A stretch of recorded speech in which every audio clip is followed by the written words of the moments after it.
Have you ever been rejected by the very person who was supposed to protect you the most? Imagine standing in front of a crowd, surrounded by people laughing, while your own father looks you in the eyes and says, "As long as you remain poor, you are no longer my daughter." That was the night Amara's world collapsed. She walked away with nothing but one small bag, a broken heart, and tears she refused to let anyone see. But 5 years later, the same father who chased her away would stand trembling at her gate, begging for the forgiveness he never thought he would need. What happened in those 5 years? How did the daughter he called a disgrace become the woman everyone respected? And what could make a proud man kneel before the child he once rejected? Watch until the end, because at the end we reveal the secret that turned pain into power, rejection into success, and heartbreak into the greatest comeback of all. But before that, please write in the comments where you come from. Hopefully those who have liked and subscribed to this channel will always be given health and have smooth finances. God bless. Now, let me tell you how it all began on the night my father said I was no longer his daughter. Bright lights decorated every corner of my father's mansion in Lekki, Lagos. Expensive cars lined the street outside like a car exhibition. Men in polished shoes and women in shining gowns walked in and out with loud voices, expensive perfumes, and the kind of confidence money gives people. Tonight was my father's 60th birthday. Chief Amara Okafor did not celebrate small things. He believed if people could not see your wealth, then maybe you were not truly wealthy. So for weeks, everyone had been talking about this party. Politicians were invited. Church elders were invited. Business partners, family friends, old schoolmates, and even people who barely knew him were invited. Everyone except me had been expected to look perfect. I stood outside the gate for a full minute, holding my small handbag tightly, staring at the security men who were already looking at me like I did not belong there. Maybe I should have turned back. My simple blue dress suddenly felt too cheap. My shoes looked tired. Even the transport dust from the bus ride still sat lightly on my skin, reminding me that I had come from a world very different from the one happening behind those gates. But it was still my father's birthday. And no matter how difficult things had become between us, a small part of me still hoped that maybe tonight would be different. Maybe tonight he would smile at me. Maybe tonight he would remember I was still his daughter. I took a slow breath and walked forward. One of the security men blocked me politely. "Good evening, madam." Invitation card. I forced a small smile. "I'm Amara, Chief Emmanuel's daughter." The man looked surprised. His eyes moved quickly over my dress, my shoes, my face. Before he could answer, another voice came from behind. "Let her enter. We all want to see this miracle." I turned. Sandra, my younger sister, stood there in a gold dress that probably cost more than my 3 months' rent. Her makeup was perfect. Her expensive handbag hung carelessly on her wrist like it meant nothing. She smiled, but there was no warmth in it. Little sister always knew how to make cruelty sound elegant. She stepped closer and looked me up and down. "Amara, you actually came. I was beginning to think transport fare would stop you." The security man laughed softly. I swallowed the shame rising in my throat. "Good evening to you too, Sandra." She smiled wider. "Please come inside. Father should see that miracles still happen. Even poverty can attend a birthday party." She turned and walked in without waiting for me. I stood there for a moment, letting the humiliation settle inside me like a familiar guest. Sandra had always been like this, especially after she married into a wealthy family. In her eyes, success was proof of worth, and poverty was a personal failure. And right now, I was her favorite example. I walked into the compound. The music was loud. Servers moved around carrying trays of drinks. People stood in groups discussing politics, business, church matters, and gossip. Laughter rose and fell like waves. Nobody noticed me at first. That was good. I preferred invisibility. I looked around until I saw my mother near the main entrance. Mama Grace stood beside some church women, wearing a simple but elegant wrapper and blouse. Her smile looked tired, the way it always did when she was trying too hard to keep peace. The moment she saw me, her face changed. "Amara." She hurried toward me and held both my hands. "You came." "Of course I came, Mama." Her eyes quickly checked my face, as if making sure I was still whole. "Did you eat before coming?" I smiled softly. That was my mother. In the middle of all family storms, she still worried about whether I had eaten. "I am fine." She lowered her voice. Your father is in one of his moods tonight. Please, just stay calm. Avoid any argument. I nodded, though I already knew. My father and I had not truly spoken in months. To him, I was the daughter who disappointed him. The educated daughter who should have married rich, lived rich, and made the family name shine brighter. Instead, I rented a tiny room in Suralaya and sold snacks to survive. To Chief Emmanuel, that was not struggle. That was disgrace. Mama squeezed my hand. I prayed you would come. No matter what happens, remember you are still my child. Emotion rose in my chest. Thank you, Mama. Before she could say more, a loud voice interrupted. There she is. I turned and saw Auntie Ngozi approaching with 2 other women behind her. Her smile carried enough gossip to feed Lagos for a month. Auntie Ngozi hugged me lightly. Amara, my dear, it has been so long. We hardly see you these days. Lagos has swallowed you. I forced politeness. What keeps me busy, Auntie? She nodded dramatically. Yes, I heard. Very hardworking girl. Selling puff near office people, right? The other women exchanged quick glances. Momo's face tightened. I kept my smile. Yes. Honest work is still work. Auntie Ngozi laughed too loudly. Of course. We thank God for every level. Every level. People always said that when they wanted to remind you of yours. Before I could answer, the music changed.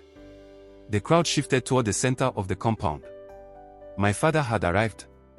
Chief Amara Okafor walked in like a man entering his own kingdom. Tall, proud, dressed in rich white agbada with gold embroidery, surrounded by important men and louder admiration. People clapped.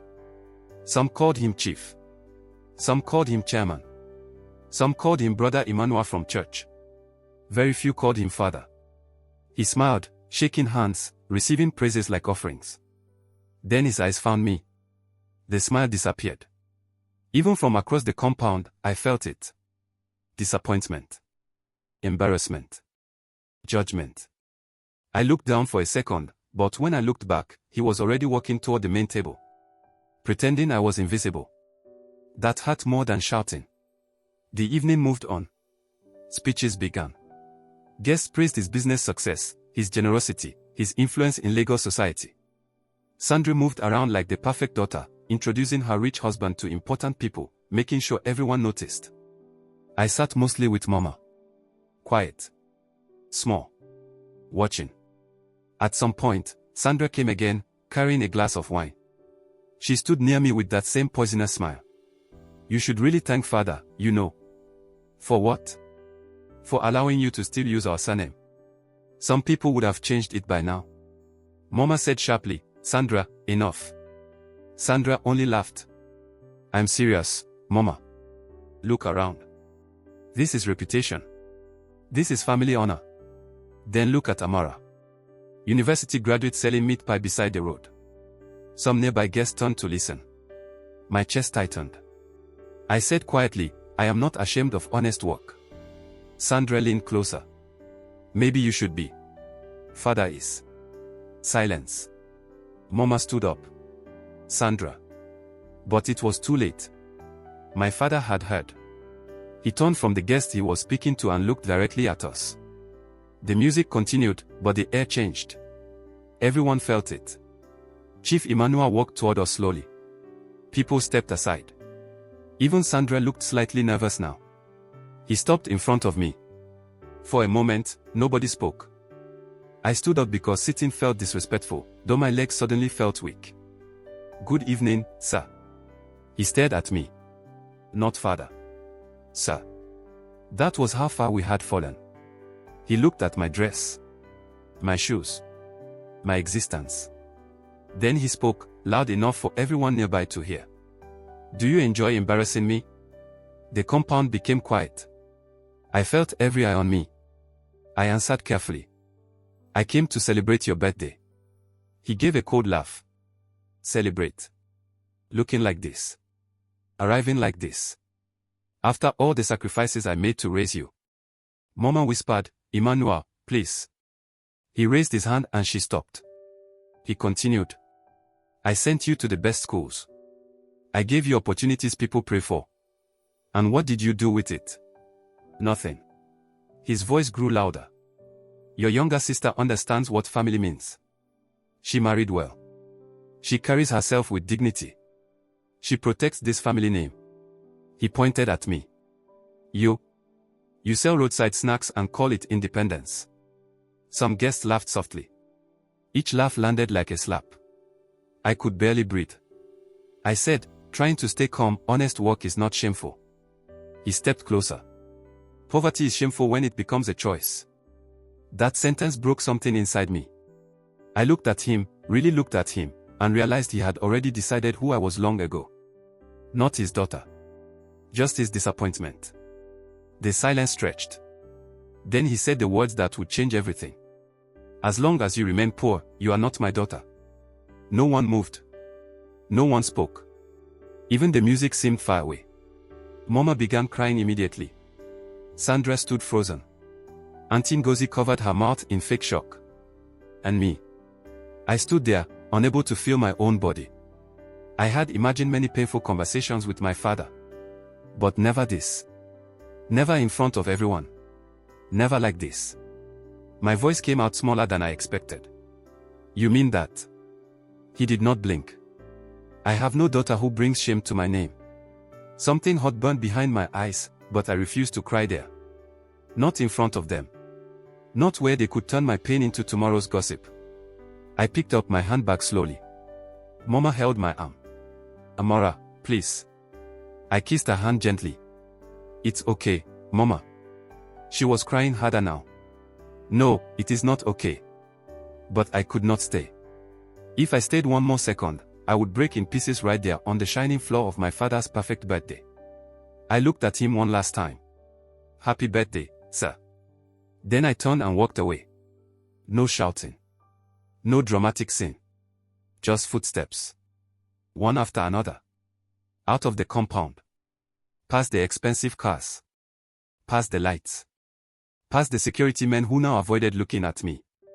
Back into the dark Lagos night.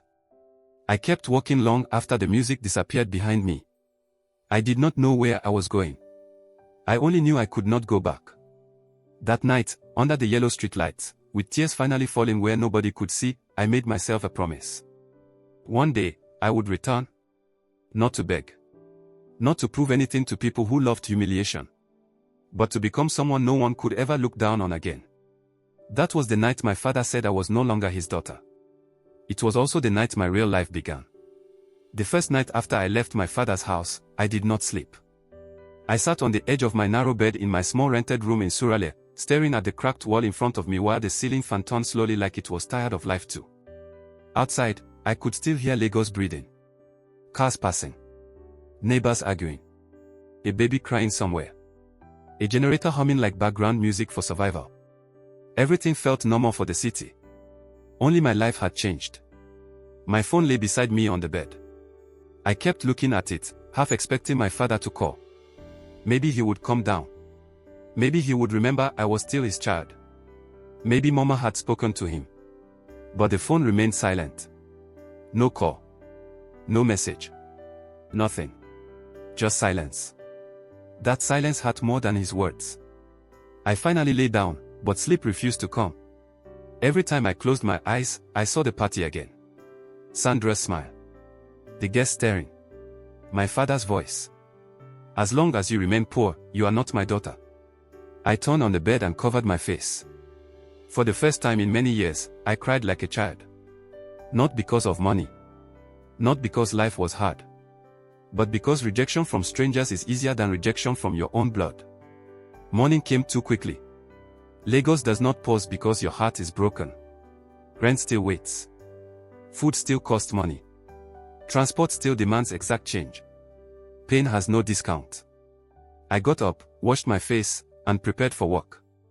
At that time, I was working as a sales assistant in a small supermarket near Ojulegba. The pay was poor, the hours were long, and the owner believed shouting was part of management.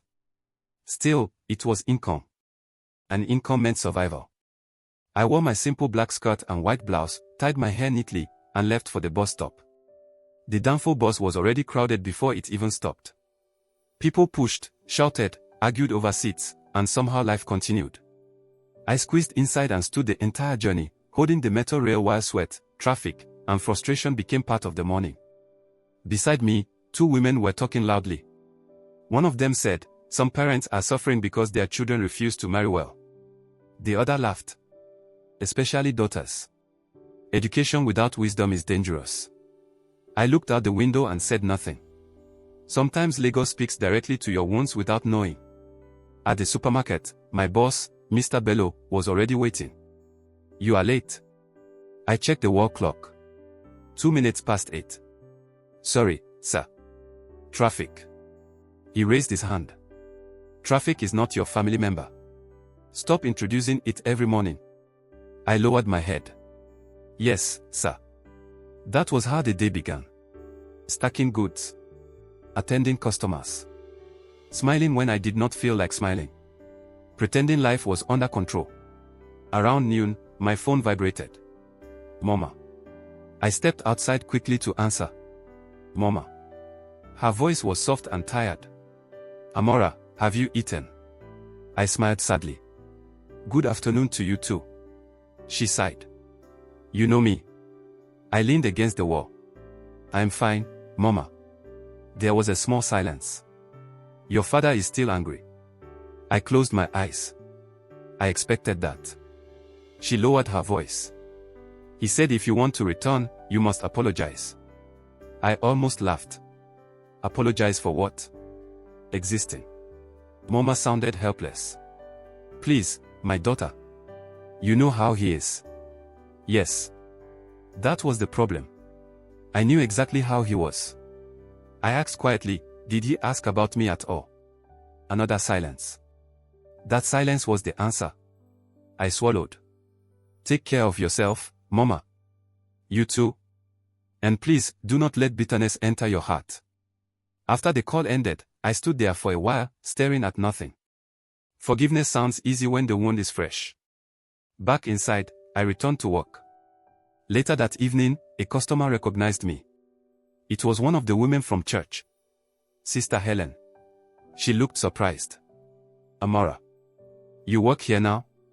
There was always something painful about that word now. Now. As if my life had fallen from somewhere higher. I smiled politely. "Yes, Ma." She nodded slowly, looking around. "Very good.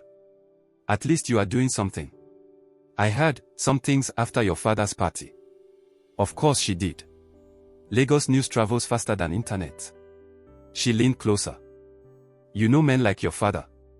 Pride. Just be patient. Maybe if you settle down with a good husband, things will improve." I gave the usual respectful smile people use when they are tired. "Thank you, Ma." She left, but her words stayed. Marriage. As if a husband was a rescue plan. As if women could not build themselves.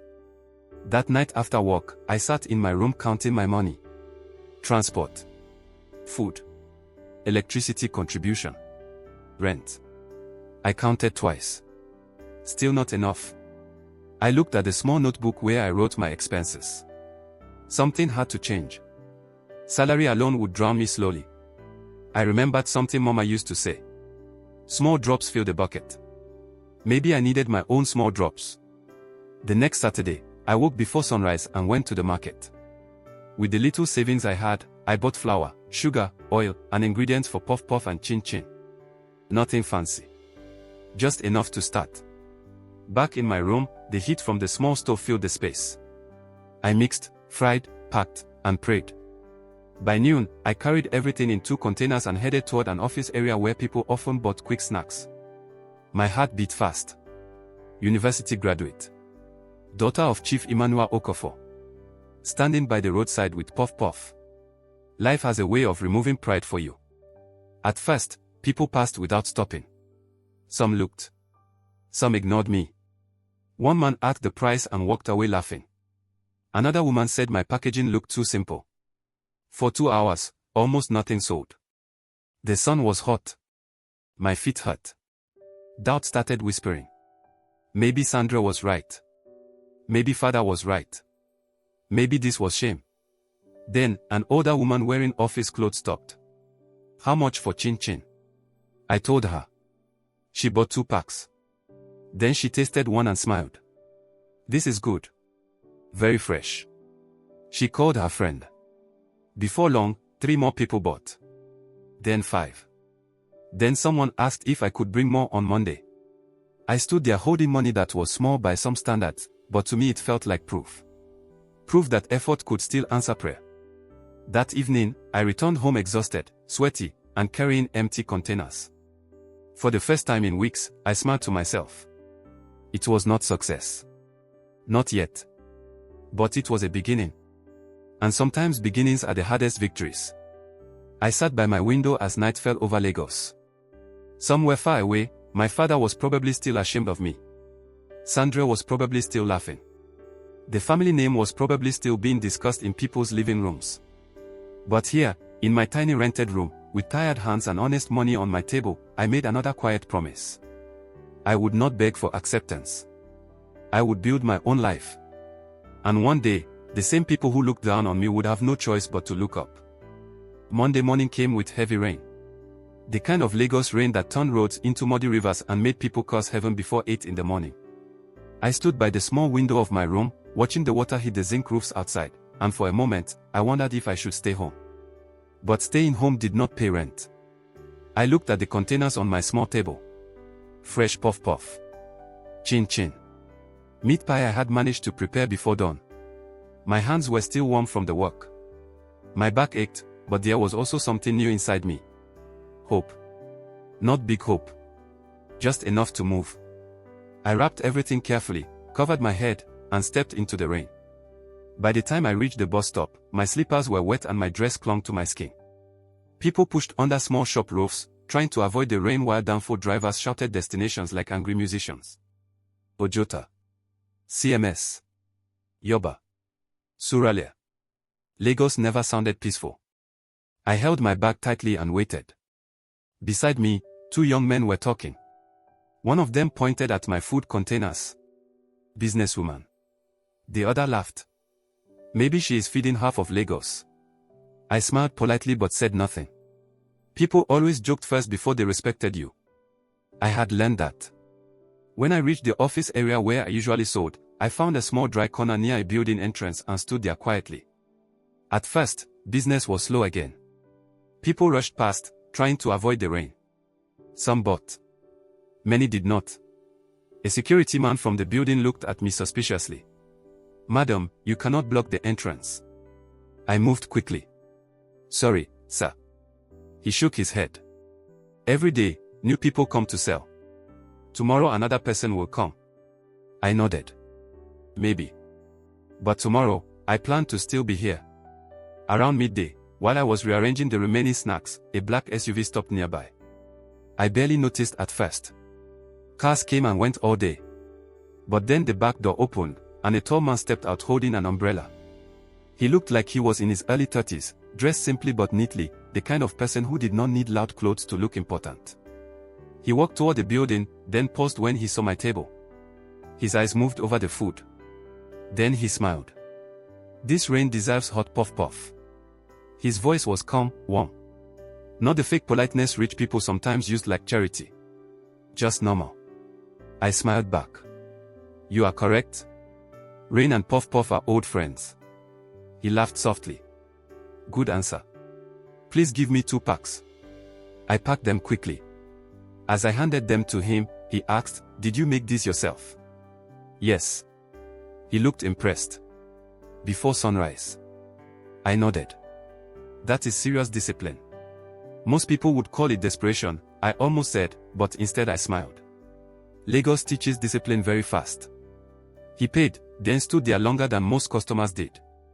Usually, people bought and disappeared. He asked, what is your name? Amara. I'm Daniel. Daniel what? Daniel Mensah. Ghanaian. He smiled wider. Caught already. The accent gave you away. That made him laugh again. Yes. From Accra. But Lagos has adopted me against my will. I like that. Simple conversation. No pity. Just human. He looked at the food again. I'll be back tomorrow. If the puff puff disappoints me, I will file an official complaint. I crossed my arms. Then I must make sure there is no evidence against me. He shook his head, still smiling, and walked into the building. I watched him go for only a second before returning to my work. Customers were waiting. But something about that small conversation stayed with me. Maybe because kindness had become rare enough to feel unusual. That evening, when I got home, I counted the day's sales. Better than last week. Not enough to celebrate, but enough to continue. That mattered. I sat on the floor with my notebook, writing expenses and profits carefully. Oil. Flour. Transport. Small profit. Very small. Still profit. As I wrote, my phone rang. Sandra. I stared at the screen for a moment before answering. Hello. Her voice arrived already dressed in superiority. So you still answer family calls? Depends on which family member is calling. She ignored that. I heard you have become Lagos roadside celebrity. News travels fast. I said calmly, is there a reason for this call? She laughed softly. Relax. I only called because Mama worries too much. She keeps defending you like you are still 12. I stayed silent. Sandra continued. Father says stubbornness is your greatest talent. No. I replied quietly. His greatest mistake is thinking money is love. She paused. For the first time, silence came from her side.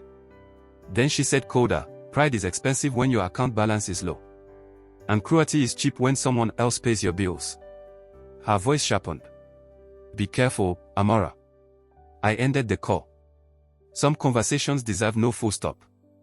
That night, I sat in darkness because NEPA had decided peace was too much for citizens. The room was hot. Mosquitoes had formed their own government. Still, I sat there thinking. About Sandra. About father. About the strange weight of family. Sometimes the people who should protect your heart are the same people teaching it how to survive. The next day, I returned to my spot. And just as promised, Daniel came back. This time, no rain. Just Lagos heat and too much traffic. He walked over like someone returning to familiar ground. Important question, he said. I looked serious. Go ahead. He placed one finger on the table dramatically. Did the puff puff survive quality control? I nodded with equal seriousness. The committee approved it. Excellent. Then I will require meat pie today. I packed it for him. He tasted it immediately. Then he looked at me. This is actually very good. Actually. He laughed. I was trying not to sound too impressed. Too late. He leaned against the nearby wall. You know, many people sell food. Very few understand consistency. I raised an eyebrow. You sound like a businessman. He gave a small shrug. Import and logistics. Mostly between Ghana and Nigeria. Oh. So you are one of those people causing my transport prices. Exactly. I personally sit in meetings deciding how to stress Lagos citizens. I laughed before I could stop myself. It had been a long time since laughter came easily. He noticed. That smile looks expensive. You should use it more often. That sentence caught me off guard. I looked away. Life has not given me many reasons lately. He became quieter. Sometimes life waits for you to create the reason. No performance. No motivational speech. Just one simple sentence. And somehow, it landed. Before leaving, he asked, do you always work alone? For now. He nodded thoughtfully. Good. Learn every part first. Business should not be magic to the owner. I watched him walk away again. This time, I noticed something else. He did not ask for my story. Most people did. Why are you here? What happened to your family? Why are you not married? Questions dressed as concern. But Daniel did not ask. He spoke to me like my present mattered more than my wounds. That was rare. Very rare. Days turned into weeks. He became a regular customer. Sometimes breakfast. Sometimes lunch. Sometimes just 5 minutes of conversation between meetings. He told me stories about Accra traffic. I told him Lagos traffic deserved prison time. He said Ghana jollof was superior. I nearly refused to sell him food after that. Little by little, friendship grew. Not fast. Not dramatic. Just steady. And in a life filled with unstable things, steady felt dangerous. Because steady could become trust. And trust had once broken my home. Still, every morning, I found myself looking toward the road around the same time. Waiting. Not because I needed a customer.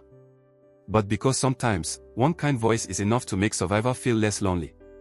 I did not know then how much Daniel Mensah would change my life. At that time, he was only the man who bought Puff Puff in the rain. But sometimes destiny does not arrive with noise. Sometimes it simply stops by your table and asks for 2 packs. By the 3rd week, Daniel was no longer just a customer. He had become part of my routine. Every weekday, sometime between late morning and early afternoon, his black SUV would appear near the office building, and no matter how stressful my day had been, I would feel a small sense of relief. Not excitement. At least, that was what I told myself. Just relief. Because in a city like Lagos, where everyone seemed to be rushing, judging, or surviving, it mattered when someone spoke to you like you were still a person and not just a problem. That Tuesday was especially difficult. I had woken up before 4 in the morning to prepare meat pies for a small office order. One of my regular customers had promised to buy 20 pieces for a staff meeting. I spent almost all my remaining money buying ingredients. I fried, baked, packed, and prayed. Then by 10 o'clock, she called. Her voice sounded careless. "Oh, Amara, I forgot to tell you. The meeting was moved. We won't need the snacks again." I froze. "Ma, but I already prepared everything." "Oh? Sorry, dear. Maybe next time." The line went dead. Just like that. No apology that meant anything. No payment. No concern. I stood there staring at my phone while panic slowly climbed into my chest. 20 fresh meat pies. If they did not sell today, I would lose money I could not afford to lose. That was the danger of small business. One cancelled order could become next week's hunger. I arranged everything carefully and forced myself to keep smiling. But customers were fewer that day. Too few. By noon, most of the meat pies were still sitting there, and I could feel desperation trying to enter my voice each time I called out politely to passing workers. "Fresh meat pie, please." Very fresh. Some ignored me. Some said later. Some never looked at all. I hated desperation. People could smell it. Around 1 o'clock, Daniel arrived. The moment he saw my face, he knew something was wrong. That was another thing I was learning about him. He paid attention. He walked over and looked at the table. "This looks like a full bakery. Bad day." I exhaled slowly. Cancelled order. 20 meat pies. No buyer. No miracle. He nodded once. "How much for everything?" I frowned. "Everything. Yes. All of it." "Daniel. I am serious." I crossed my arms. "I'm not a charity project." His expression changed immediately. "And I don't insult people with pity." Silence sat between us for a second. Then he spoke more gently. "I know that. I'm buying because I have staff, drivers, security men, and an office full of hungry people who will eat all of this in 1 hour. I'm not rescuing you, Amara. I'm doing business." I looked at him carefully. There was no pity there. Only respect. That made it harder. I sighed. "Fine. But next time, I'm charging emotional stress tax." "Good. I support aggressive business policies." I laughed despite myself. He paid without bargaining, which in Lagos should qualify as a miracle by itself. As I packed everything, he asked, "How long have you been doing this?" "A few months seriously." Before that, Survivor was more confused. He nodded. "And before that?" I hesitated. I usually avoided my personal life. But something about him made silence feel unnecessary. I worked small jobs. Supermarket assistant. Cleaning work. Whatever paid. And family. There it was. The question people always asked. But somehow, from him, it did not feel like gossip. "Complicated," I said. He gave a small smile. "That usually means painful." accurate. He did not push. Instead, he leaned against the wall and said, "My father wanted me to become a lawyer." You? Yes. Imagine that tragedy. I laughed. And what happened? I disappointed him professionally and chose business. I studied trade, moved around West Africa, and spent years proving I was not irresponsible. Did he forgive you? He smiled faintly. African fathers do not apologize. They simply start acting nicer and everyone pretends history has been healed. That made me laugh harder than I expected. Too true. He watched me for a moment. Then he said quietly, "Sometimes parents love control more than they love understanding." That sentence hit too close. I looked away. Sometimes they love reputation more than they love their own children. He said nothing. He did not need to. Some truths do not need witnesses. Later that afternoon, after he left, I kept thinking about the conversation. Especially that part. Sometimes parents love control more than they love understanding.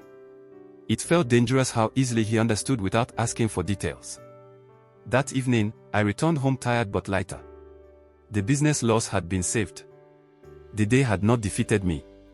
I sat outside my room for some fresh air while my neighbor, Mama Busy, prepared dinner nearby. She was one of those women who knew everything happening in the building before it happened. She looked at me and smiled. "Oh, businesswoman. I saw a fine car dropping you nearby today." I sighed. "Here we go. He is just a customer." She laughed loudly. In Lagos, every serious customer starts as just a customer. I shook my head. "Please, Mama Busy." She stirred her pot dramatically. "I am only saying, if he is rich and handsome, do not let unnecessary pride disturb destiny." I smiled. "I'm trying to survive rent, not romance." She pointed her spoon at me. "Sometimes both problems are solved by one person." I escaped inside before she could continue. But her words followed me. Not because I believed them. Because I had already noticed something I did not want to admit. I trusted Daniel. That frightened me. Trust is expensive. I had already paid too much for it in life. The next Friday, something happened that reminded me exactly why I kept my guard up. I was returning from work when I saw my father's driver waiting near my building. Sunday. He had worked for my family for years. Seeing him there made my stomach tighten. "Good evening, madam." I nodded slowly. "Sunday. Why are you here?" "Madam Grace asked me to bring this." He handed me a small envelope. I opened it. Money. Not much by my father's standards, but enough to cover some bills. I already knew. It was from Mama. Secret support, hidden behind loyalty. I looked up. Did she send this, or did my father? Sunday hesitated. "Madam sent it." Said does not know. "Of course." I closed the envelope. "Tell her thank you." He nodded, then lowered his voice. "Madam. Chief is still very angry. But business has not been easy lately." I looked at him. "What do you mean?" He shifted carefully. "Some contracts failed. Some investments are having problems. The house is tense these days." I said nothing. Part of me wanted to ask more. Another part refused. For too long, I had measured my life by my father's approval. Now even his downfall felt dangerous to care about. Still, when Sunday left, uneasiness remained. I sat alone in my room holding the envelope. Life was strange. The same house that rejected me was now quietly sending money through the back door. Pride is loud. Need is quiet. That night, I could not sleep easily. I kept thinking about my father. About business trouble. About Mama trying to hold the family together with prayer and silence. And then, unexpectedly, I thought about Daniel. How come he always was? How steady. How he made business sound like strategy instead of luck. The next morning, when I saw him again, I asked something I had been resisting for weeks. "Daniel." He looked up from his coffee. "Can I ask you something serious?" He sat straighter. "That sounds dangerous already." "Go ahead." I took a breath. "How do you grow a small business when failure feels one step away every day?" He became quiet. "No jokes now. only attention. Then he smiled slightly. Finally. I wondered when you would ask me that. I frowned. You were waiting. Of course. I have been watching you work. You have discipline, but discipline alone is not strategy. I crossed my arms. That sounds like an insult hidden inside mentorship. Exactly. I respect efficient communication. I laughed. And just like that, without knowing it fully yet, my life was about to change again. Because that conversation would become the beginning of everything. That Saturday, Daniel asked me to meet him somewhere outside my usual selling spot. At first, I almost said no. Not because I did not trust him, but because I had trained myself to be careful with kindness. In Lagos, people often smiled with one intention and acted with another. Still, something told me this was different. He sent the address. A quiet cafe in Victoria Island. Just seeing the location made me laugh. People like me did not casually go to Victoria Island for coffee. We passed through it in buses and looked out the window. But by 11 in the morning, I was there. I wore my cleanest dress, simple and neat, and reminded myself every 10 minutes not to feel out of place. The cafe was peaceful. Soft music played in the background. The air conditioning alone felt like a financial achievement. Daniel was already seated near the window, laptop open, looking like someone who belonged there naturally. When he saw me, he stood up. You came. I looked around. I almost turned back at the entrance. I thought they might charge me for breathing here. He laughed. Sit down, Amara. I sat carefully. A waitress came, and I immediately chose the cheapest thing on the menu before my bank account could faint. Daniel noticed, but wisely said nothing. Instead, he opened his laptop and turned it slightly toward me. Today, we are not friends. I raised an eyebrow. We were friends. Debatable. But today, I am your unpaid business consultant. That sounds expensive. It is. Respect it. I smiled. He pointed at me. Tell me everything. Everything. Your business. Daily sales. Profit. Loss. Suppliers. Waste. Customer behavior. Everything. For the next hour, I talked. At first, awkwardly. Then honestly. I told him how much I spent on ingredients, how transport was eating profit, how some customers bought on credit and disappeared like national promises, how I guessed prices instead of calculating them, and how some days I worked from pure hope. He listened carefully. No interruption. No judgment. When I finished, he leaned back. You are hardworking. Thank you. But your business is disorganized. I sighed. There it is. He smiled. Good people fail every day because they confuse effort with structure. You don't have a business yet, Amara. You have survival with good seasoning. I laughed despite myself. That is rude. It is true. He pulled out a small notebook from his bag and placed it in front of me. From today, every naira must have a name. I looked at it. Write everything. Not sometimes. Every day. Profit is not a feeling. It is mathematics. I nodded slowly. He continued. Second, stop trying to sell to everyone. Focus on offices, church events, and repeat customers. People who buy once are nice. People who buy weekly pay rent. That made sense. Third, presentation matters. Your food is good, but your packaging whispers while your competitors are shouting. I blinked. That sounds dramatic. Business is dramatic. He leaned forward. People eat first with their eyes, then with their mouths. I sat there absorbing everything. It was simple advice, but nobody had ever explained business to me like that. Most people either mocked my hustle or praised it without helping. Daniel was doing neither. He was teaching. That mattered. Before we left, he said something that stayed with me. Stop introducing yourself as someone trying. Start moving like someone building. There is a difference. I repeated it quietly. Someone building. Yes. He stood up. And builders do not beg for respect. They create results people cannot ignore. That sentence followed me home. That same weekend, I started changing things. I bought better takeaway packs. Not too expensive, but cleaner and more professional. I created a small handwritten menu card. I wrote down every single expense and every sale, even when it annoyed me.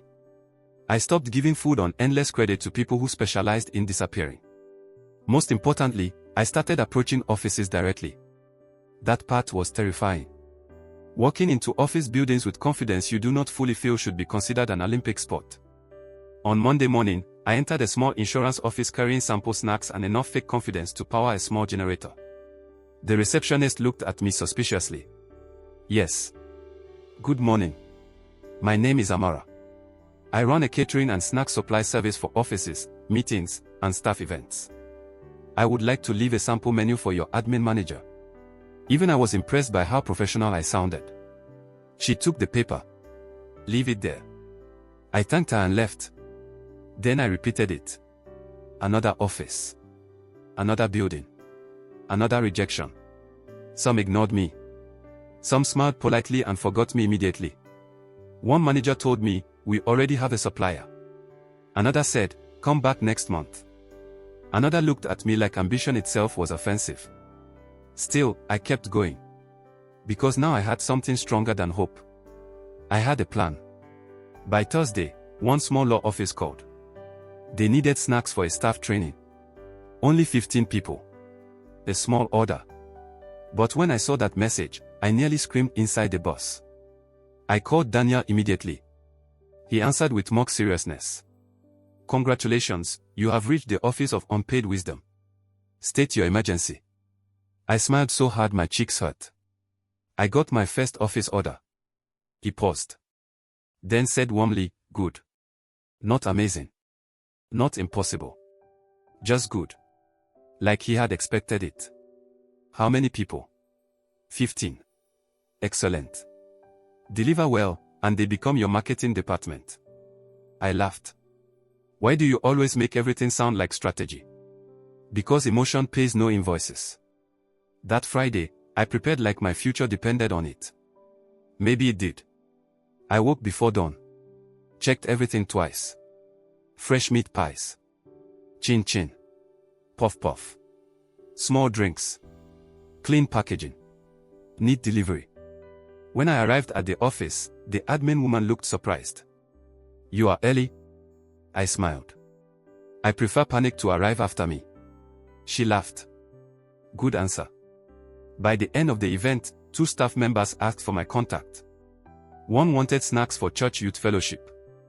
Another asked about birthday catering. I walked out of that building feeling taller. Small win. But real. That evening, I sent Mama a message. "Work is improving. I'm okay." She replied almost immediately. "I am proud of you." 3 words. Simple. But I stared at them for a long time. Because sometimes the people who matter most do not need long speeches. Just truth. Later that night, Sandra called. I almost ignored it. Almost. Her voice came sharp as always. "I heard you are now doing office catering. News department is active." She ignored that. Interesting. "I thought roadside snacks were your final career destination." I smiled to myself. People become uncomfortable when your struggle survives. She went quiet for a second. Then she said, "Father still says you are stubborn." I replied calmly, "Tell him stubborn people often become success stories." She laughed coldly. "Or cautionary tales." Maybe. But at least we become stories. I ended the call before she could continue. Some people only call to confirm you are still beneath them. Nothing disappoints them more than progress. That night, I sat with my notebook again. This time, the numbers looked different. Still small. Still fragile. But growing. For the first time, I could see a road ahead, not just today's survival. And somewhere in that quiet room, with my tired feet and honest walk and the city still noisy outside, I allowed myself to believe something dangerous. Maybe my life would become bigger than my father's rejection. 3 months later, my life no longer looked the same. Not rich. Not easy. But different. The small law office that gave me my first proper catering order had recommended me to another company. That company recommended me to a church group. The church group led to a birthday event. The birthday event led to a wedding introduction. Little by little, my phone started ringing for reasons other than bills. I was still working hard, sometimes too hard, but now the work was moving somewhere. People knew my name. Not because I was Chief Amara Okafor's disappointing daughter. But because my food was good, my delivery was reliable, and I did not behave like lateness was a personality trait. That mattered. I had left the supermarket job 2 months earlier. Mr. Bello had looked personally offended by my resignation.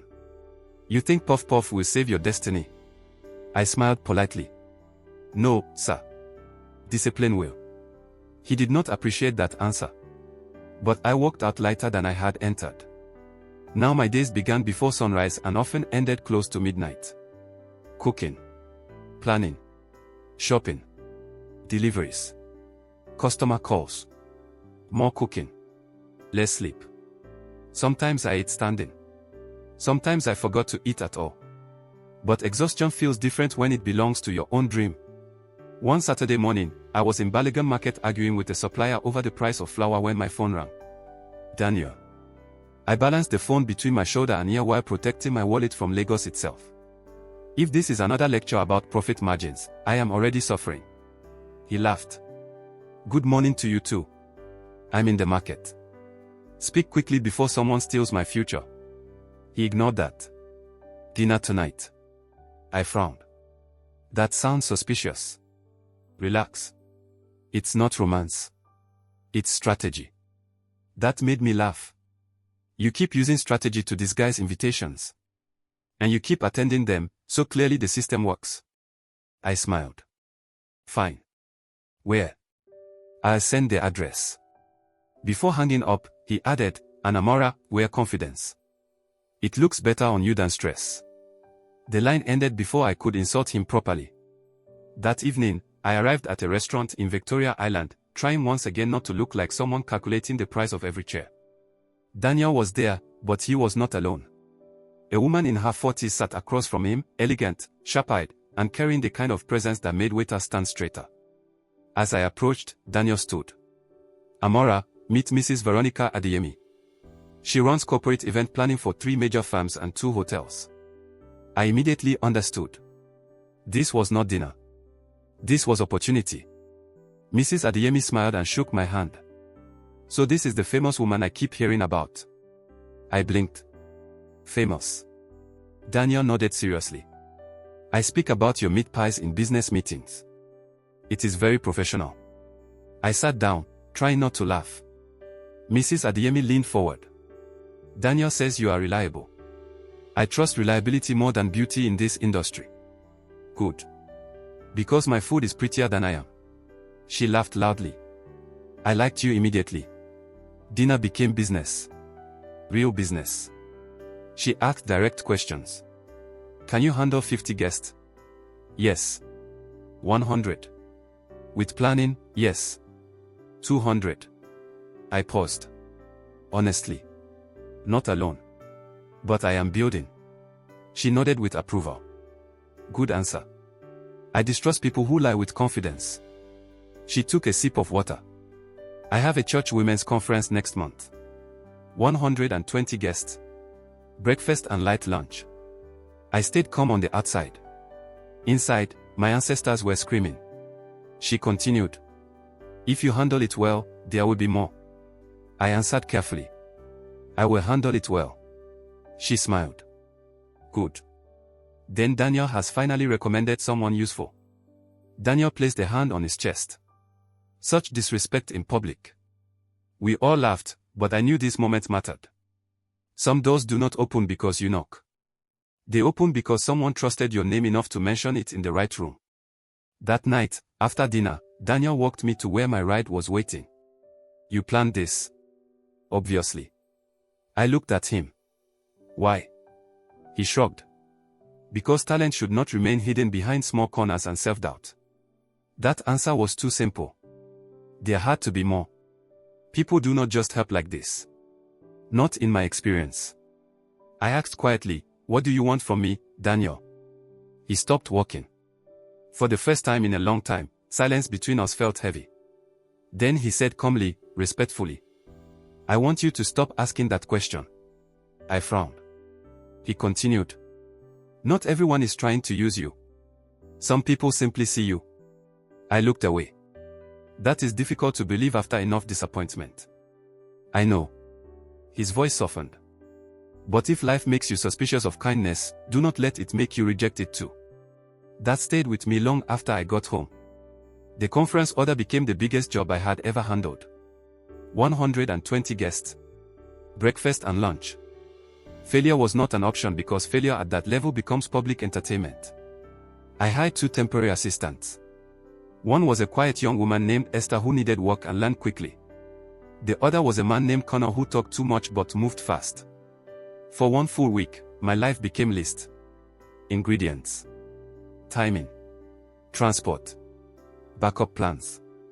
Emergency backup plans for backup plans. Mama came to help one evening. She stood in my small kitchen space watching me work like a woman preparing for war. My daughter, are you feeding people or opening a nation? I laughed. At this point, both are possible. She smiled, but there was pride in her eyes. The kind she tried to hide. She sat down quietly. Your father asked about you yesterday. My hand stopped moving. What did he say? She hesitated. He asked if it was true that people were talking about your business. I waited. And she sighed. He said success should make people humble, not proud. I shook my head. Interesting advice from him. Mama gave me the look only mothers can give. Do not let bitterness become comfort. I looked down. I'm trying. She reached for my hand. I know. There was pain there. But also love. The kind that survives bad men and difficult marriages and children trying to heal themselves. The conference day arrived. I barely slept. By 6 in the morning, we were already moving. Food packed. Drinks arranged. Staff stressed. Driver confused. Me pretending I was calm for leadership purposes. At the venue, everything moved fast.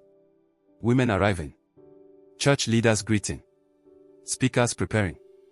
Orders changing every 10 minutes because event planners enjoy spiritual warfare.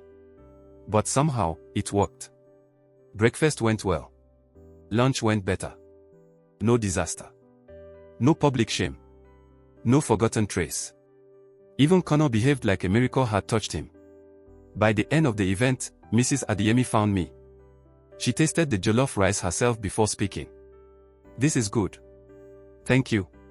She nodded once. You are now on my list? That sentence was worth more than applause. Because lists like hers changed businesses. That evening, when I finally returned home, my body felt like it belonged to someone else. I sat on the floor, shoes abandoned, too tired to even celebrate. Then my phone rang. Unknown number. I answered weakly. Hello. A male voice replied. Good evening. Am I speaking with Miss Amara Okafor? Yes. This is from the Beacon Towers corporate office. Mrs. Adeyemi recommended your catering service. We would like to discuss a monthly staff breakfast contract. I sat up immediately. Monthly? Yes. Every Monday. For a moment, I could not speak. Then I said the only honest thing. Yes. Absolutely yes. When the call ended, I stared at the wall. Monthly contract. Steady income. Real growth. I laughed. Then I cried. Because sometimes the body does not know which emotion to choose. That night, I opened my old notebook. The one from the beginning. The pages where I had counted coins and fear. I touched the first page slowly. Then I whispered to the quiet room. I am still building. And for the first time, I believed I was no longer building alone. The monthly breakfast contract changed everything. For the first time in years, I could breathe without calculating disaster every hour. Every Monday, the Beacon Towers placed their order, and every Monday, I delivered like my life depended on it, because in many ways, it did. Their staff became familiar with my face. The receptionist who once looked at me like I was another roadside seller now greeted me by name. Security men opened doors for me. Small things, but small things matter when you have spent years being invisible. The money was not enough to call wealth, but it was enough to create stability. Stability felt like luxury. I moved out of my tiny room in Suralia and rented a slightly bigger apartment not far from Yoba. It had a proper kitchen space and enough room for storage without my flower sharing a bed with me.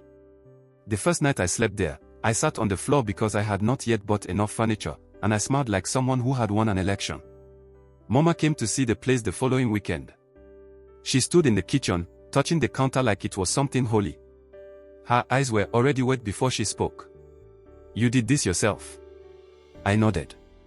"Yes, Mama." She turned to me and held my face in both hands. "Do you know how many nights I prayed for this?" I smiled softly. "Probably more than I deserved."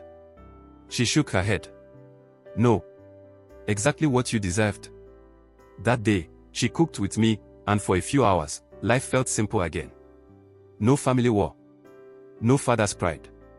No Sandra's sharp tongue. Just mother and daughter in a kitchen, talking about ordinary things. But peace never stays too long in families like mine.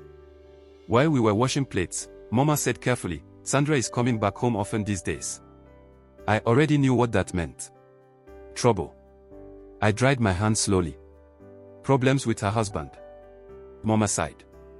They are not speaking well. Too much pride on both sides. Too much appearance. Not enough peace. I said nothing. Sandra had built her whole identity around marrying wealth. In her world, suffering was something that happened to people who made poor decisions. I wondered how she was handling the reality that money did not guarantee kindness. Mama watched me. "Do not smile." I wasn't. "You were about to." I laughed. "Maybe a little." She gave me the mother look again. "Pain is still pain, even when it belongs to difficult people." I nodded. "I know." And I did know. That was the frustrating part of maturity. You still felt hurt, but you also understood that wounded people often created wounded people. That evening, after Mama left, I received a message from Daniel. "Dinner tomorrow. Serious conversation. Do not escape." I replied immediately. "That sounds like kidnapping with good grammar." He answered. "Correct. Be ready by 7. The next evening, he took me to a quieter restaurant than usual. Not expensive for the sake of showing off, just peaceful. I noticed he seemed more thoughtful than normal. That made me suspicious. I sat down and pointed at him. "If this is another surprise business ambush, I need emotional preparation." He smiled. "No ambush. Just honesty." That made me even more suspicious. I folded my arms. "Go ahead." He leaned back for a moment, choosing his words.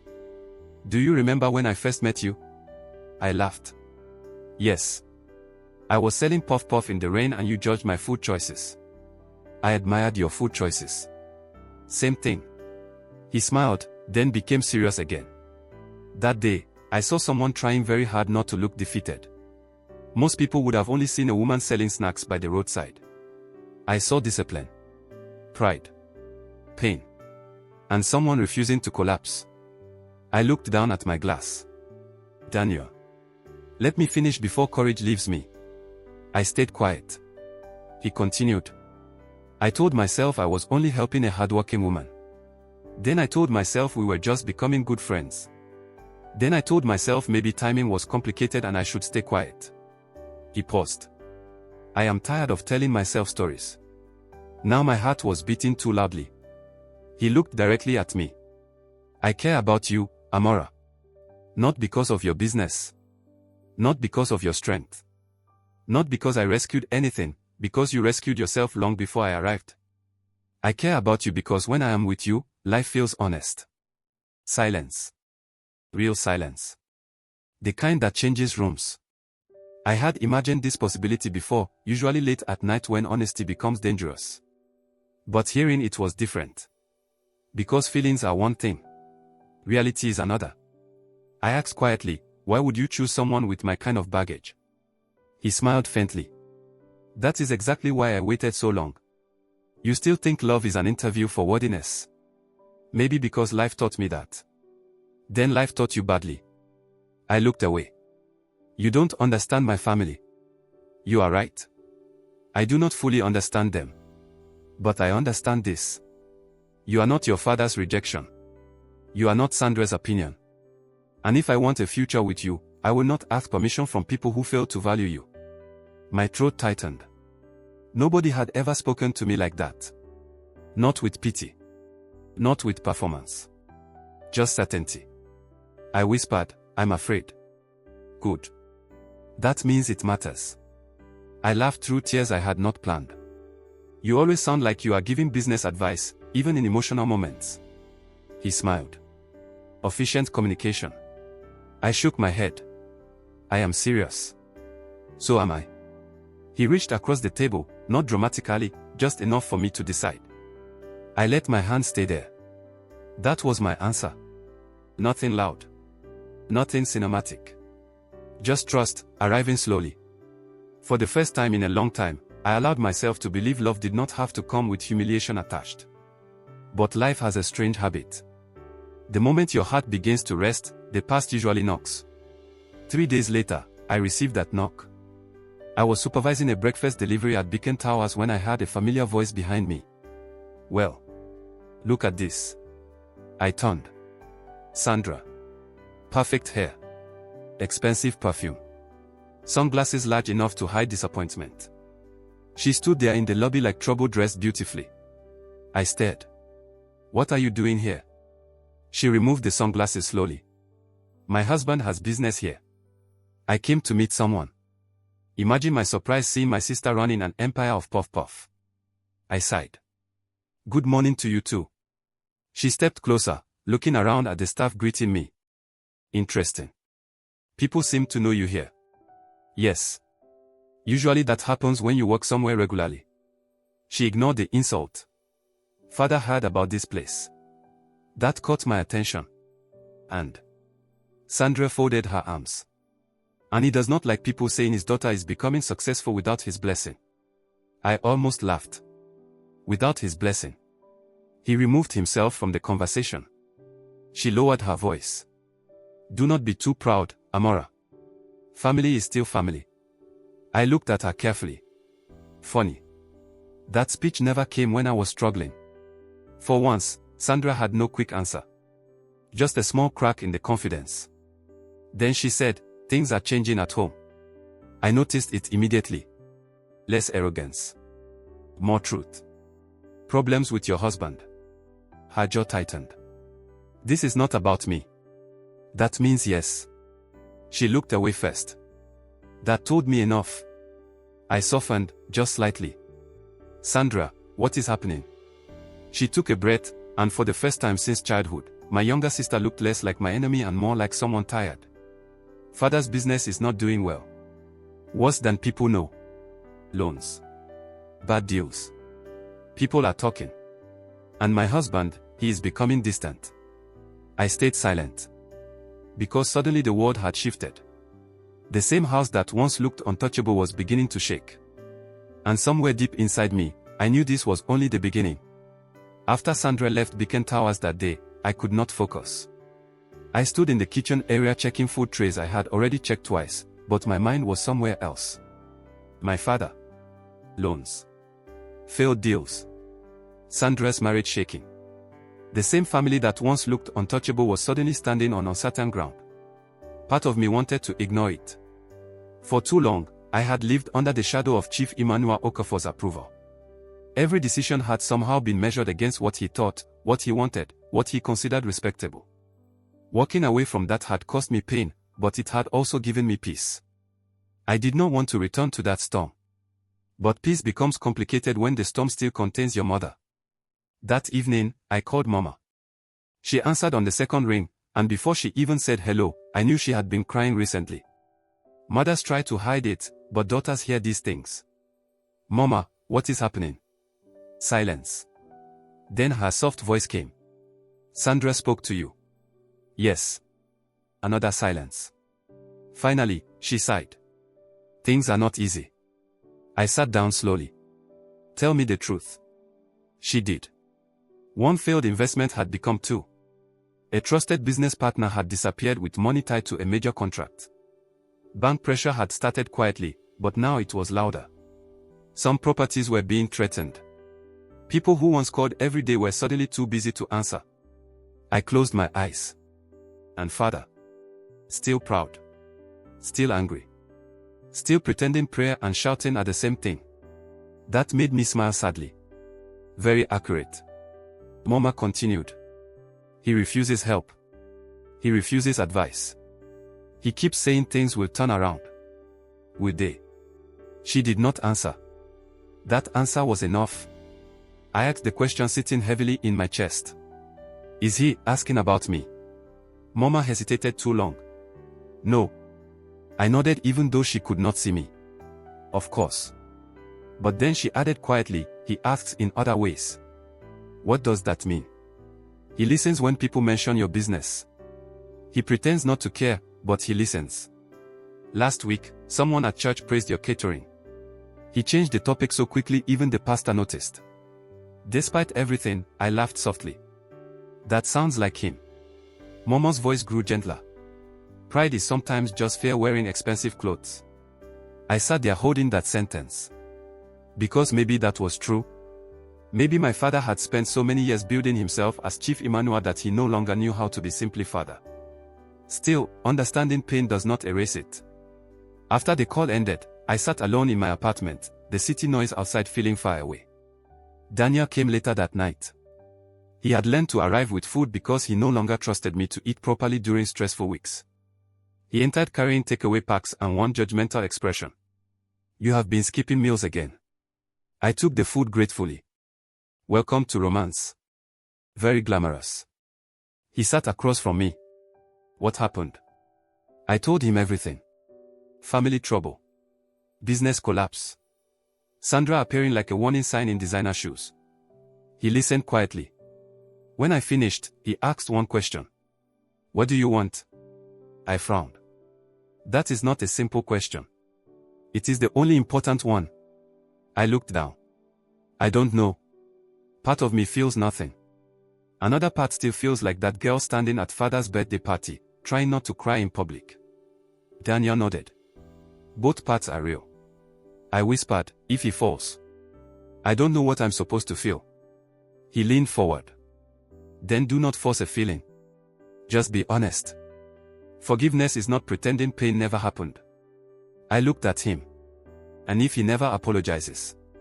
Daniel gave a tired smile. African fathers can write full novels with silence. True. But silence does not remove responsibility. He reached for my hand. You do not owe anyone your peace. Not even family. I held on to that. Because sometimes love is not grand speeches. Sometimes it is someone reminding you that your pain counts too. The following Sunday, I went to church with Mama. I had avoided attending with family for a long time because church people collected personal information the way children collected sweets. But Mama asked, and some requests from mothers are not really requests. The moment we entered, I felt eyes. Not hostile. Interested. Curious. The kind of attention that meant people already knew part of your story and were waiting for updates. Auntie Ngozi found me before the opening prayer. Of course she did. Amara, my successful daughter. I smiled politely. Good morning, Auntie. She held my arm dramatically. We are hearing wonderful things. Corporate contracts. Big events. Lagos is finally respecting you. I nodded. Lagos respects invoices more than people. She laughed too loudly. Still sharp. Good. Your father should learn from that. There it was. The real reason for her conversation. Gossip always arrives dressed as concern. I asked calmly, how is my father according to the national news network? She lowered her voice even though she wanted everyone to hear. Things are difficult. Very difficult. Some people say one property may be sold. Others say worse. You know how these things go. Yes. I knew. People clap for success and bring cheers for downfall. Mama appeared beside us, saving me from further journalism. During service, I tried to focus on the sermon, but I kept feeling my father's presence from the front row. He did not turn once. Not even when people greeted me after service. Not even when the pastor congratulated me publicly for building honest work with integrity. That one nearly made me laugh. Even God was using public announcements now. Outside the church hall, while people gathered in small groups, I finally saw him standing alone near his car. older, more tired. The pride was still there, but it looked heavier now. For a moment, I considered walking away. Maybe that would have been easier. But some roads keep following you until you walk them. So I went to him. "Good afternoon, sir." He turned slowly. For a second, neither of us spoke. Then he said, "I hear you are doing well." No congratulations. No warmth. Just information. I answered carefully. "Work is moving." He nodded once. "Good." Silence again. It amazed me how two people could share blood and still need translators. Finally, he said, "Success should make you careful. Pride destroys faster than poverty." I almost smiled. "Still advice. Never apology." I replied, "I have learned that from experience." His eyes met mine. For a brief second, something passed there. Regret, maybe. But it disappeared quickly. He adjusted his cough and said, "Your mother worries too much." That was his version of concern. I understood the language now. "Take care of yourself, sir." "You too." And that was it. No healing. No dramatic reconciliation. Just two wounded people standing beside a church parking lot pretending ordinary conversation was enough. As I walked back to Momo's car, my chest felt strangely heavy. Not because I expected more. Because a part of me still did. That night, Sandra called again. This time, she did not sound arrogant. She sounded tired. "Can I come over tomorrow?" I sat up. "Why?" "Because I am asking." That alone told me everything. Sandra never asked. She instructed. She announced. She judged. But asking meant something had broken. I answered quietly. "Come by in the afternoon." After the call ended, I stared at the dark ceiling above my bed. Father's business shaking. Sandra's marriage cracking. Mama trying to hold the house together with prayer and silence. And me, the daughter once rejected for being poor, somehow standing outside the fire and watching it spread. Life had a cruel sense of humor. But deep down, I knew something bigger was coming. Pride does not collapse in one day. It cracks first. Then one morning, everyone pretends they did not hear the sound. The next afternoon, Sandra arrived at my apartment without her usual armor. No expensive sunglasses. No dramatic entrance. No perfume announcing her before she entered the room. She wore a simple dress, her hair tied back carelessly, and for the first time in years, she looked less like Chief Emmanuel's favorite daughter and more like my younger sister. Tired. Human. That alone made me nervous. I opened the door and stepped aside. "Come in." She walked in slowly, looking around the apartment. "So this is where the famous businesswoman lives." I closed the door behind her. "And this is where the dramatic sister starts unnecessary conversations." She gave a weak smile. "At least you still have your mouth." I took that as progress. I brought her water, and we sat facing each other in a silence that felt unfamiliar. Growing up, Sandra and I had shared rooms, clothes, secrets, and fights. Somewhere along the way, wealth had turned her into someone I recognized but no longer knew. Now she sat in my living room looking like someone trying to remember how honesty worked. Finally, she spoke. "Turned is cheating." There it was. No greeting would have prepared me for that. I blinked. "Your husband." She gave me a dry look. "No, the driver." "Of course my husband." I sighed. "Sorry. That was a stupid question." "Yes, it was." She looked down at the glass in her hands. I found messages first. Then late nights. Then excuses that were too polished to be true. You know the kind of lies men tell when they think money makes them invisible. I stayed quiet. Because I did know. Not from romance, but from watching my father all my life. Sandra laughed bitterly. The funny part. I built my whole life around that marriage. Father was proud. Society approved. Everyone said I had done well. I married wealth. I married security. I married status. She looked up at me.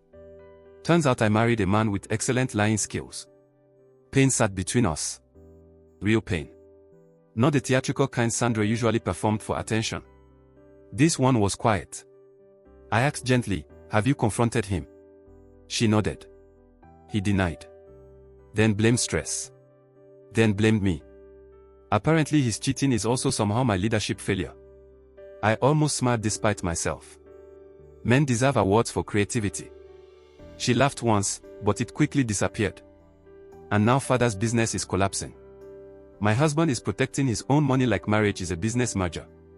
Everyone is suddenly speaking in careful tones around me. She leaned back. I hate this. I believed her. For the first time, I saw clearly that Sandra had also been trapped, just in prettier packaging. She looked at me for a long moment. I was cruel to you. I said nothing. She continued. Not just rude. Cruel. I enjoyed making you feel small because it made me feel safer. If you were the failure, then maybe I was the success. The honesty was so direct it almost hurt more than the insults ever had. I asked quietly, why now? Because life is humiliating me with efficiency. That answer was honest enough. She swallowed. And because I think, maybe I became too much like father. That one landed heavily. I leaned back and folded my arms. Yes. She nodded. I know. We sat there in silence again. Then she asked the question I did not expect. Do you hate me? I thought about it seriously. Once, maybe. There had been years when every insult from her had felt like proof that I did not belong anywhere. But hate is exhausting. And life had already given me enough weight to carry. I answered truthfully. No. I was angry. I was hurt. But hate requires too much energy, and Lagos already steals enough from me. She laughed through tears she was trying not to show. That sounds annoyingly wise. Don't get used to it. She wiped her face quickly, embarrassed by her own emotion. I don't know what to do, Amara. There it was. The real reason she came. Not confession. Not apology. Direction. And suddenly I understood something important. People only come to you for advice after life proves your survival was not luck. I spoke carefully. First, stop measuring your worth by your husband's loyalty. If he cheats, that is his character, not your value. She nodded slowly. Second, protect yourself. Emotionally and financially. Love is beautiful, but bank statements are clearer. That made her laugh properly. You really have changed. No. I got tired of learning expensive lessons. She looked around my apartment again. Father hates that you built this without him. I knew. Because it proves he was wrong. Exactly. She hesitated. He won't say it, but he knows. That gave me no satisfaction. Only sadness. Because sometimes winning against family still feels like losing. Before she left, Sandra stood at the door and looked at me like she wanted to say 10 more things and trusted none of them. Instead, she said, Mama was right. About what? She always said you were stronger than all of us. I smiled faintly. Mama also says jollof rice solves emotional problems. She opened the door. Sometimes she is right about everything. After she left, I stood alone in the quiet apartment thinking about how strange life was. The sister who once laughed at my poverty had come to my home asking for strength. Nothing in life stays in one position forever. Not pain. Not pride. Not people. That evening, Daniel came by, and the moment he saw my face, he knew something serious had happened. He set down the food he brought and looked at me. Family meeting. I nodded. Sandra. He winced. Should I call emergency services? I laughed. It was that serious. We sat together while I told him everything. The cheating. The confession. The apology that was not perfect but real enough. When I finished, he shook his head slowly. Life really said everyone must face themselves this season. Exactly. He studied me. And how do you feel? Strangely calm. That is suspicious. I smiled. I think. I spent so long waiting for revenge to feel satisfying. But now that life is humbling everyone, it mostly just feels sad. He nodded. Because revenge is louder in imagination than in reality. I looked at him. Sometimes I worry forgiveness makes people think they were right to hurt you. He shook his head immediately. No. Forgiveness is not permission. It is refusing to let someone else's damage become your identity. I sat with that. Then he reached into his jacket pocket. I frowned. If this is another business notebook, I'm leaving. He smiled. Worse. He placed a small velvet box on the table. For one full second, my brain stopped working. Daniel. He took a breath. I planned something more dramatic. Maybe a nice beach. Maybe less family chaos. But life rarely respects good scheduling. I stared at the box. He continued, voice steady. I love you. Not the polished version. Not the successful version. You, exactly as you are. Strong, stubborn, occasionally threatening, and always honest. I laughed helplessly, already crying. He opened the box. The ring was simple. Beautiful. Real. I do not want to build a life that only visits you in pieces. I want the whole thing. The difficult days. The victories. The family madness. All of it. His eyes held mine. Marry me, Amara. For a moment, the world became very quiet. Not because life had become simple. But because for once, the answer inside me was yes. Not hesitation. Not fear. Yes. I nodded through tears. Yes. He smiled in that calm way that somehow made everything feel safe, and as he placed the ring on my finger, I realized something. The girl who walked out of her father's party with one small bag and a broken heart could never have imagined this moment. Not because she lacked faith. Because pain makes the future look smaller than it is. But here I was. Still standing. Still building. Still loved. And somewhere far away, I knew life was preparing the next chapter. Because peace, like trouble, never arrives alone. The weeks after Daniel's proposal moved quickly. For the first time in my life, happiness did not feel like something I had to apologize for. Work continued to grow. The Beacon Towers contract became stronger, Mrs. Adeyemi kept sending referrals, and with Daniel's support, I began planning something bigger than catering. A restaurant. Not just a kitchen for survival. A real place. A place people could come to for warmth, good food, and honest work. A place built from every rejection, every sleepless night, every tray of puff-puff sold under Lagos rain. We decided to call it the Grace Table. Because grace had carried me where pride never could. Mama cried when I told her. Sandra said the name sounded too emotional, which meant she secretly liked it. Even life with Daniel felt steady. Not perfect, because real love is never perfect, but peaceful. He did not try to rescue me. He stood beside me. That difference meant everything. And then, just when life finally felt calm, the knock came. It was a Thursday evening.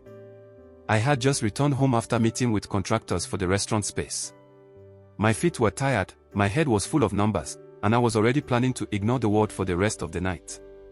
My security man called from downstairs. Madam, there is an elderly man here asking for you. I frowned. Who? He hesitated. He says, he is your father. Everything inside me stopped. For a second, I thought I had heard wrong. My father. At my gate. I stood up so quickly my chair nearly fell. When I stepped outside, the evening air felt heavier than usual. And there he was. Chief Amara Okafor. But not the man from that birthday party. Not the man in rich white agbada, surrounded by praise and power. This man looked smaller. Older. His shoulders carried weight I had never seen before. The confidence was still there somewhere, but now it looked tired. His expensive pride had finally met expensive reality. Beside him stood Mama, eyes red from crying. And behind them, Sandra. Silent. Watching. For a long moment, nobody moved. I stared at the man who once looked me in the eyes and said I was no longer his daughter. The same man now stood at my gate like a stranger asking for mercy. Life had completed its circle. He could not meet my eyes at first. That alone told me how serious this was. Finally, he spoke. Amara. My name in his mouth sounded unfamiliar. I waited. He swallowed. The business is gone. Simple words. Heavy words. Years of pride reduced to one sentence. I said nothing. He continued, voice lower. The banks have taken most of what they can.